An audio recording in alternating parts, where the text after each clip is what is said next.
تیاری کرنے کی توفیق عطا فرمائے کہ جس تیاری کے اندر ہمارے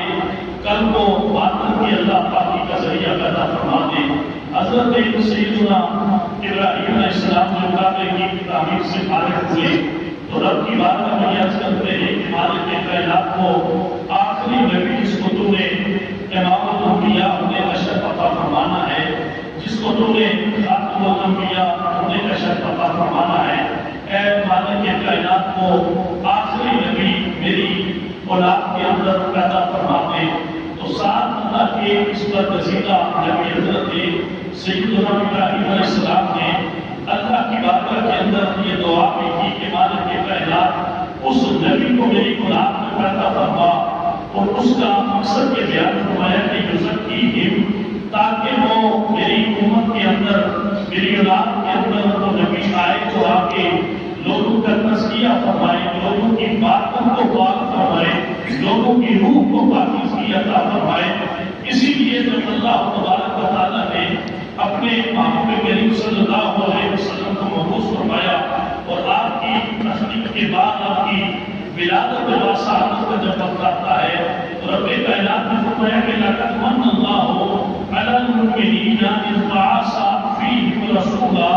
من انفسہم یتلو علیہم آیاتہ ویزکیہم، کہ اے لوگوں وہ نبی رحمت جس نبی رحمت کی آمد کے انتظار میں سارے انبیاء موجود رہے، اور جس نبی رحمت کی آمد کی دعائیں انبیاء کرام علیہ السلام مانگتے رہے، یاد رکھو کہ وہ نبی نے تمہارے اندر میں نے مبعوث فرما دیا ہے۔ اور ساتھ اللہ نے اس نبی رحمت کے اس کائنات کے اندر آنے کا مقصد یہ بیان فرمایا کہ یعلمہم الکتاب والحکمہ یتلو علیہم آیاتہ، کہ وہ یہ کتاب و حکمت بھی سکھاتا ہے، ان کے اللہ کے قرآن کی آیتیں پڑھ پڑھ کے سناتا ہے۔ اور آگے فرمایا وَيُزَكِّيهِمْ، اور اس نبی کے بھیجنے کا خالصاً مقصد یہ تھا کہ وہ لوگوں کی تعلیم و تربیت بھی کرے اور لوگوں کے ظاہر کے ساتھ ساتھ لوگوں کے باطن کو بھی پاکی عطا فرمائے۔ ہر ایک انسان اپنے جسم کو جب گندا اور میلا محسوس کرتا ہے یا وہ اپنے جسم کو ناپاک محسوس کرتا ہے تو شریعت مطالعہ کے اندر اس کے طریقے غسل کی شکل میں اور وضو کی شکل میں ہمیں عطا فرما دیے گئے ہیں کہ اگر کسی شخص کا جسم ناپاک ہو جائے یا وہ ناپاکی کی کیفیت پہ چلا جائے تو وہ اپنے جسم کو پاک کرنا چاہتا ہے، اس کے لیے اللہ تبارک و تعالیٰ نے ہمیں غسل کا طریقہ اور غسل کا عمل اللہ نے ہمارے لیے لازم کر دیا ہے۔ اسی طرح وضو کرنے سے بھی ہمارے جسم کو پاکی نصیب ہوتی ہے۔ اللہ تبارک و تعالیٰ نے یہاں پہ یہ بیان فرمایا ہے کہ انسان کی تخلیق کا جو مقصد اللہ نے بیان فرمایا، اور اس مقصد کے ساتھ ساتھ اللہ تبارک و تعالیٰ نے انسان کے اوپر احکامات نازل فرمائے ہیں۔ ان احکامات کو جب ہم دیکھتے ہیں تو ہر حکم کے اندر یا تو اس کا تعلق انسان کے ظاہر سے ہوتا ہے یا اس کا تعلق انسان کے باطن سے ہوتا ہے۔ بعض احکامات ایسے ہیں کہ جن کے اوپر بندہ عمل پیدا ہوتا ہے تو رب کائنات انسان کو ظاہری طور پہ پاکی عطا فرماتا ہے، اور بعض احکامات ایسے ہیں کہ ان پہ جب بندہ عمل پیدا ہوتا ہے تو رب کائنات اس انسان کو باطنی پاکی عطا فرماتا ہے۔ اب ہر عبادت انسان کی روح کو نگار عطا فرماتی ہے، ہر عبادت سے انسان کے عمل کے اندر نکھار پیدا ہوتا ہے، لیکن خاص کر کے جب رمضان مبارک کا عبادت کا مہینہ آتا ہے تو اس مہینے کا اللہ تبارک و تعالیٰ نے جو مقصد بیان فرمایا ہے وہ مقصد یہ بیان فرمایا ہے کہ ایمان والو تمہارے اوپر روزے اس لیے فرض کیے گئے ہیں کہ تاکہ تمہیں ان روزوں کی فرضیت کے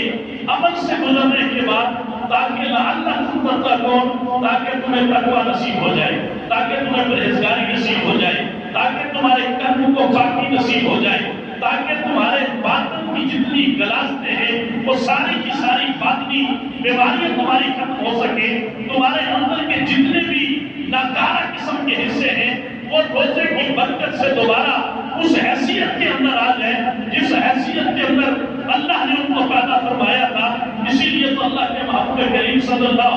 علیہ وسلم نے جب روزے کی حقیقت کو صحابہ کے سامنے بیان فرمایا، اللہ کے محبوب نے فرمایا کہ من صام رمضان ایمانا واحتسابا غفر له ما تقدم من ذنبه۔ اللہ کے محبوب نے فرمایا کہ جب کوئی بندہ ایمان کی حالت میں احتساب کے ماحول کے اندر روزہ رکھنا شروع کرتا ہے، اللہ کے محبوب نے فرمایا کہ جب وہ شوال کا مہینہ آتا ہے، رمضان کا مہینہ گزارنے کے بعد جب شوال کے مہینے میں داخل ہوتا ہے تو رب نے گناہوں سے اس کو اس طرح سے پاک کر دیا ہوتا ہے جس طرح ماں کے شکم سے پیدا ہونے والا بچہ گناہوں سے پاک ہوتا ہے۔ اب انسان روزہ بھی رکھے اور روزہ رکھنے کے بعد وہ جتنی چیزوں سے اللہ نے منع فرمایا ہے ان چیزوں سے اگر وہ نہیں رکتا تو وہ شخص تو ایسا نہیں ہو سکتا کہ جس طرح ماں کے شکم سے پیدا ہونے والا بچہ گناہوں سے پاک ہوتا ہے۔ اکثر ہم لوگ یہ کہہ دیتے ہیں کہ بچے معصوم ہوتے ہیں، اکثر ہم لوگ کیا کہہ دیتے ہیں بچے کیا ہوتے ہیں، معصوم ہوتے ہیں۔ ہمارا عقیدہ یہ ہے کہ فرشتے معصوم ہیں اور ہمارا عقیدہ یہ ہے کہ اللہ کے نبی معصوم ہیں۔ ہمارا عقیدہ کیا ہے کہ فرشتے معصوم ہیں اور اللہ کے نبی معصوم ہیں، اس کے علاوہ کوئی معصوم نہیں ہوتا۔ بچہ معصوم نہیں ہوتا، بچہ محفوظ ہوتا ہے۔ بات سمجھ آ رہی ہے؟ اکثر لوگ کہتے ہیں کہ بچے معصوم ہوتے، بچے معصوم نہیں ہوتے، بچے محفوظ ہوتے ہیں۔ معصوم صرف یا تو فرشتے ہیں یا اللہ کے نبی ہیں جن کے بارے میں ہمارا عقیدہ ہے، باقی ہر چیز گناہ سے محفوظ تو ہو سکتی ہے، معصوم نہیں ہو سکتی۔ بات سمجھ آ رہی ہے؟ ایک جگہ پہ میں اپنے نام کے اندر گیا، میں ان چیزوں سے انکار نہیں کرتا، لیکن مجھے ایک جگہ پہ کافی سارے دوست اکٹھے تھے تو کہنے لگے جناب فلاں جگہ پہ محفل نعت ہے تو آپ بھی وہاں پہ چلے جناب، بڑی جو ہے عظیم الشان محفل نعت ہوتی ہے۔ تو میں نے کہا کہ جناب میرا ایک عمل ساری زندگی یہ رہا ہے کہ یہ جو پروفیشنل قسم کی نعت خوانی ہوتی ہے، میں قیامت کے دن اللہ کی بارگاہ میں کھڑا ہو کے یاد کروں گا کہ مالک کے کائنات ایسی کسی بھی محفل نعت کے اندر میں کبھی بھی حاضر نہیں ہوا۔ بات سمجھ آ رہی ہے؟ آپ لوگ دیکھیں نا، زنانہ لباس پہن کے، سر کے زنانے دوپٹے کی امامہ پگڑی باندھ کے، بندہ جو ہے وہ کڑھائی والے کرتے پہن کے اس طرح سے جناب کو نعتیں پڑھ رہے ہوتے ہیں۔ سوال صرف اتنا ہے کہ اگر اللہ کے نبی کے سامنے حضرت حسان کی نعت کی دلیل دینے والے اگر تجھے موقع ملے کہ اللہ کے نبی کے سامنے تو نعت پڑھ، تو کیا جس انداز سے تو نعت پڑھتا ہے، جس لباس میں تو نعت پڑھتا ہے، جس چہرے کے ساتھ تو نعت پڑھتا ہے، کیا یہ نعت کھڑا ہو کے اللہ کے نبی کے ساتھ بھی پڑھ سکتا ہے؟ سوال صرف اتنا ہے۔ اگر نہیں تو پھر اس کا مطلب یہ ہے کہ ہم بے ادبی کے زمرے میں جا رہے ہیں۔ تو اس جگہ پہ محفل میں ایک خطیب صاحب جناب اتنے جلال میں آ گئے، وہ اکثر آپ نے بھی سنا ہوگا، حافظیت کی نمائش لوگ، وہ کہنے لگے کہ فرشتے تیرے کمی زہرا۔ تو ان سے رہا نہیں کیا، میں نے کہا یا حضرت سیدہ فاطمہ زہرا رضی اللہ تعالیٰ عنہ کی بہت بڑی شان ہے، لیکن یہ جو آپ جملے کہتے ہیں فرشتوں کے لیے کہ فرشتے تیرے کمی زہرا، میں نے کہا فرشتے تو اللہ کی وہ مخلوق ہے جن کے اوپر ہمارا ایمان ہے۔ آمنت باللہ ہے، میں ایمان لایا اللہ پہ، وملائکتہ وکتبہ ورسلہ۔ میں نے اس سے ہاتھ جوڑ کے عرض کی کہ محبت میں اتنے آگے نہ جاؤ، فرشتوں کا اپنا مقام ہے، اہل بیت کرام کا اپنا مقام ہے۔ فرشتوں کے اوپر تو ہمارا ایمان ہے، آمنت باللہ وملائکتہ، ہم اللہ پہ ایمان رکھتے ہیں، اللہ کے بعد ہم فرشتوں پہ ایمان رکھتے ہیں۔ کسی کی شان کو اگر بیان کرنا ہے تو اس طرح بیان کرو کہ کسی کی توہین ظاہر کر کے کسی کی شان کو بیان نہ کرو۔ سیدہ فاطمہ کی شان اپنی جگہ پہ، لیکن رب کے فرشتوں کا مقام بھی اپنی جگہ پہ، اس سے کوئی انکار نہیں کر سکتا۔ اسی طرح بات میں یہ کر رہا تھا کہ ہم اکثر یہ کہہ دیتے ہیں کہ بچے معصوم ہوتے ہیں، بچے معصوم نہیں ہوتے، صرف نبی معصوم ہوتے ہیں، اللہ کے فرشتے معصوم ہوتے ہیں، بچے محفوظ عن الخطا ہوتے ہیں، یہ غلطی سے پاک ہوتے ہیں، گناہ سے محفوظ ہوتے ہیں جب تک بچے ہوتے ہیں۔ اللہ کے محبوب کریم نے فرمایا کہ جس طرح پیدا ہونے والا بچہ گناہ سے پاک ہوتا ہے، اسی طرح جب رمضان کا مہینہ گزارنے کے بعد بندہ شوال کے مہینے میں داخل ہوتا ہے تو رب کائنات اس کو گناہوں سے اسی طرح پاک کر دیتا ہے جس طرح پیدا ہونے والا بچہ گناہوں سے پاک ہوتا ہے۔ اب چھوٹی سی بات میں آپ سے عرض کرنا چاہتا ہوں، ہمارا مزاج یہ بن چکا ہے کہ ہم 30 شعبان المعظم کو جس جگہ پہ کھڑے ہوتے ہیں،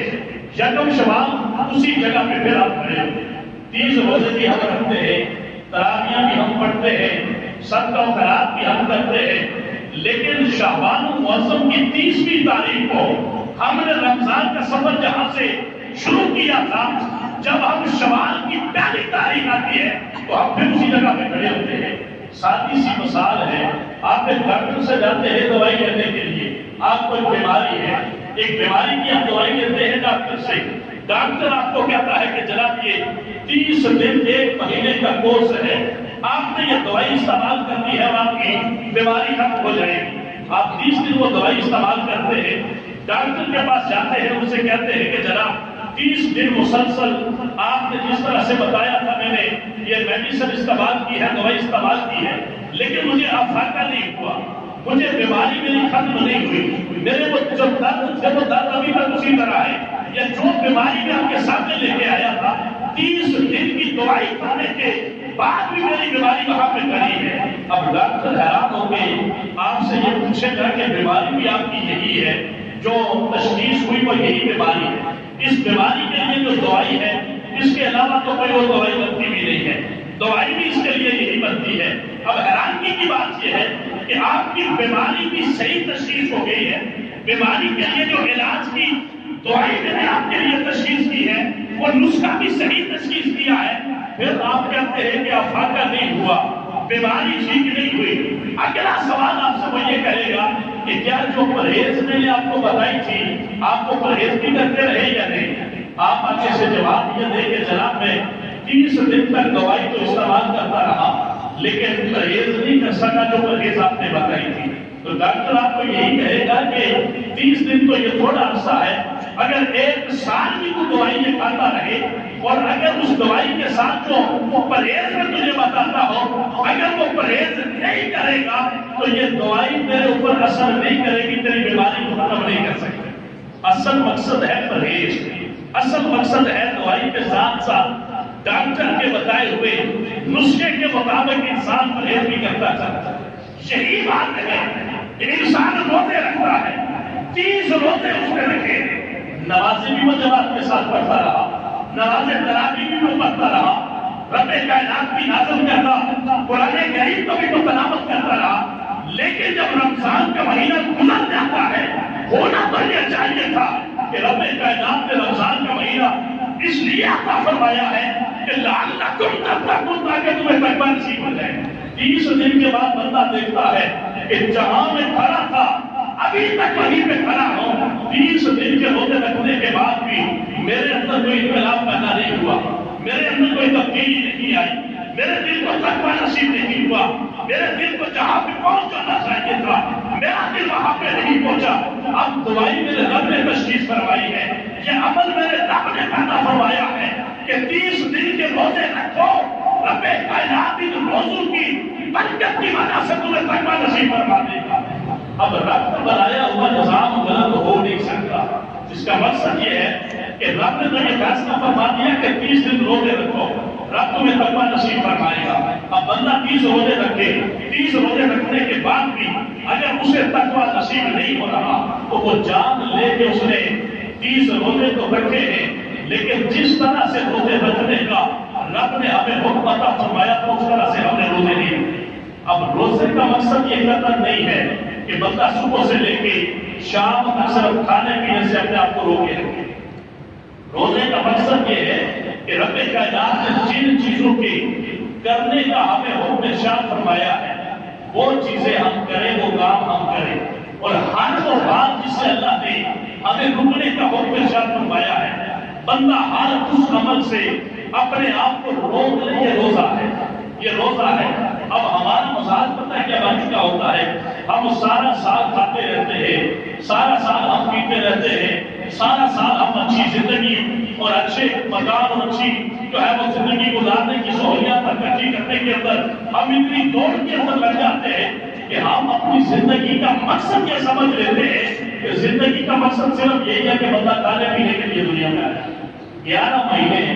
ہم اپنی زندگی کا مقصد کیا سمجھ لیتے ہیں اچھا کھانا میری زندگی کا مقصد ہے، اچھی رہائش میری زندگی کا مقصد ہے، اچھا پہننا میری زندگی کا مقصد ہے، اچھی جو ہے وہ زندگی گزارنے کی ہر سہولت کو حاصل کرنا یہ میری زندگی کا مقصد ہے۔ میرے بھائی کھانا پینا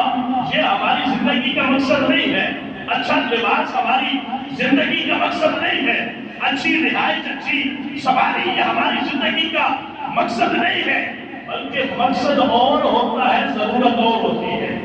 بات سمجھ آ رہی ہے؟ ہم نے ضرورت کو بنا لیا ہے مقصد کا پتہ ہی نہیں ہے۔ اب کھانا انسان کی ضرورت ہے، کھانا انسان کا مقصد نہیں ہے، اچھا لباس انسان کی ضرورت ہے، اچھا لباس انسان کا مقصد نہیں ہے، اچھی رہائش انسان کی ضرورت ہے، اچھی رہائش انسان کا مقصد نہیں ہے، اچھی سواری انسان کی ضرورت ہے، لیکن اچھی سواری انسان کا مقصد نہیں ہے۔ مثال کے طور پہ جس طرح گاڑی کو چلانے کے لیے پیٹرول گاڑی کی ضرورت ہے، گاڑی کا مقصد نہیں ہے۔ پیٹرول گاڑی کی کیا ہے؟ ضرورت ہے، گاڑی کا مقصد نہیں ہے۔ آپ گاڑی کے اندر پیٹرول ڈال کے گاڑی کو گھر میں کھڑا کر کے اسے چلائیں نا، تو کوئی آپ سے یہ پوچھے گا کہ جناب آپ نے گاڑی خریدی بھی ہے، گاڑی جو ہے وہ آپ نے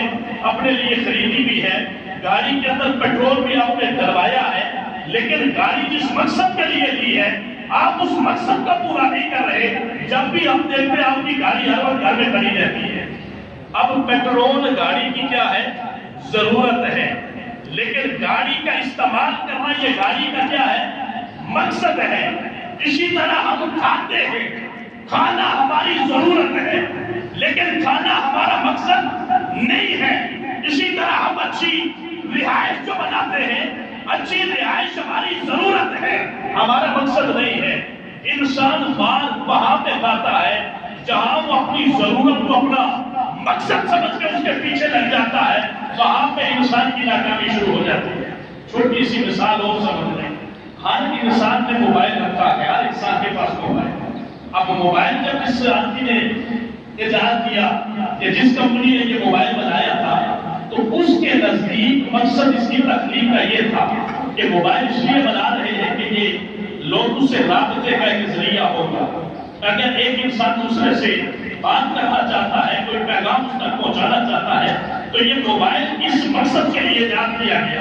اب موبائل کے ایجاد کرنے کا مقصد لوگوں کی آپس میں بات چیت ہے، کنورسیشن ہے، لوگوں کا ایک دوسرے سے رابطے ہے، لوگوں کا ایک دوسرے سے تعلق ہے۔ اب جب موبائل بنایا گیا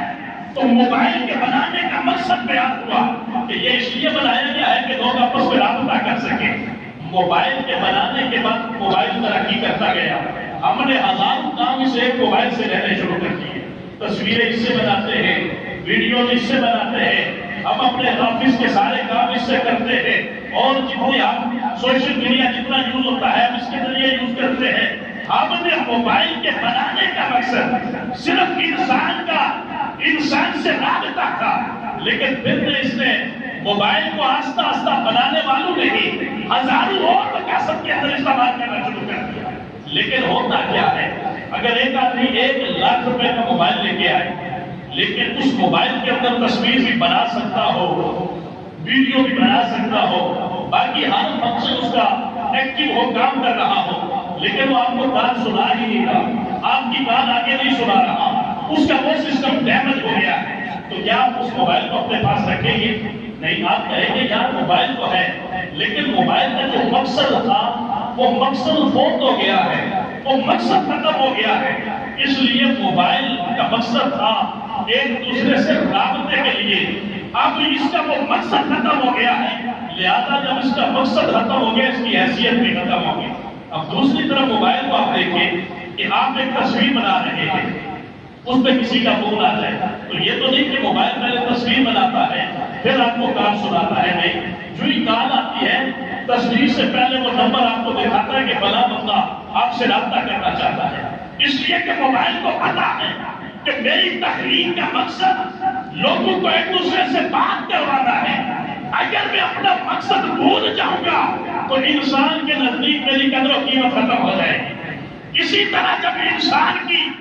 تخلیق کا وقت آیا تو فرشتوں نے کہا نحن نسبح بحمدک ونقدس لک،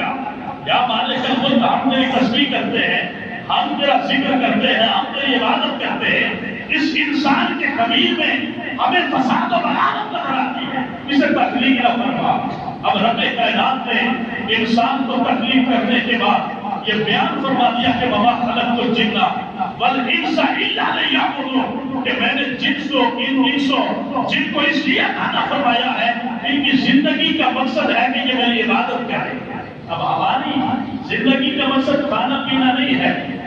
ہماری زندگی کا مقصد یہ کام کاج نہیں ہے جن کے اندر ہم لگے رہتے ہیں، ہماری زندگی کا مقصد ہے کہ ہم اپنے اللہ کو پہچان کے اللہ کی عبادت کر سکیں۔ اب رب کائنات 11 مہینے جب انسان کھانے پینے کو اپنا مقصد سمجھ لیتا ہے، یہی اسی زندگی کو اپنا مقصد سمجھ لیتا ہے، تو رب کائنات ہمارے اس جائز کام کو بھی روک کے ہمیں 1 مہینے کے عمل سکھاتا ہے کہ کھانا پینا تو ویسے تیرے لیے جائز تھا، لیکن 1 مہینہ کھانے پینے سے رک جا تاکہ تجھے پتہ چل جائے کہ تیری تخلیق کا میں نے مقصد کیا رکھا ہوا تھا۔ اب رات بنائی ہے آرام کے لیے، لیکن رات کے وقت اللہ نے تراویح کی شکل میں رمضان کے مہینے کے اندر عبادت کی شکل میں بندے کے اوپر تراویح کو نازل کر کے یہ بتا دیا کہ بندے میں نے رات تو بنائی تھی تیرے آرام کے لیے، لیکن اب جاگ اور جاگ کے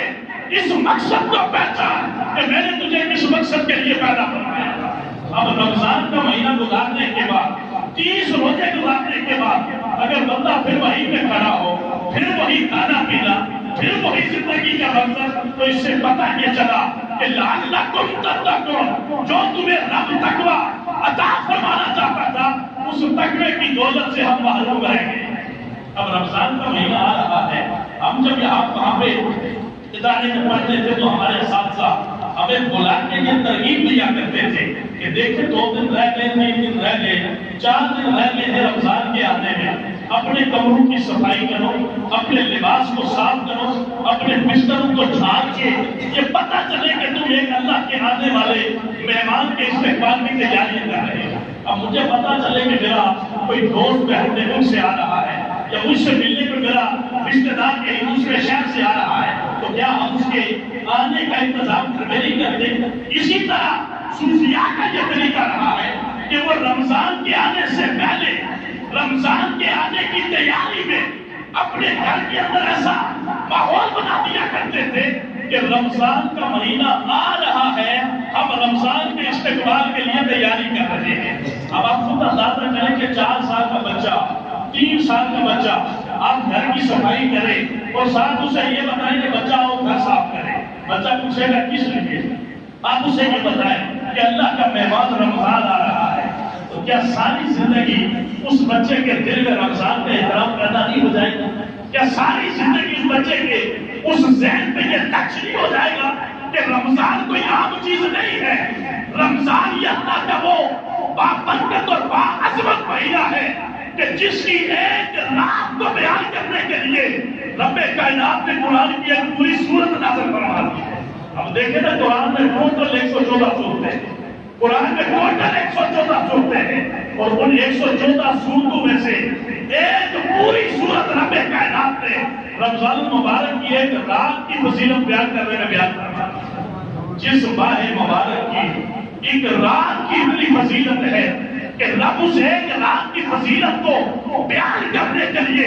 قرآن کے اندر پوری سورت بیان فرما رہا ہے۔ اگر اس پورے مہینے کے فیض کو دیکھا جائے تو رب کائنات پورے مہینے کے اندر کتنا فیض جاری فرماتا ہے۔ لیکن ہر عبادت کا حسن ہوتا ہے، رمضان کے 30 روزے جب بندہ رکھتا ہے تو رب کائنات فرشتوں کو حکم دیتا ہے کہ اس انسان کی تخلیق کے وقت تم مجھے منع کر رہے تھے، تتنزل الملائکۃ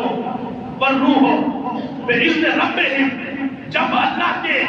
بندے جب 20 روزے گزارنے کے بعد رمضان کے آخری عشرے میں داخل ہوتے ہیں تو رب فرشتوں کو نازل فرما کے کہتا ہے اے فرشتوں اب اترو زمین کے اوپر اور میرے روزے داروں کے چہروں کی زیارت کرتے چلے جاؤ۔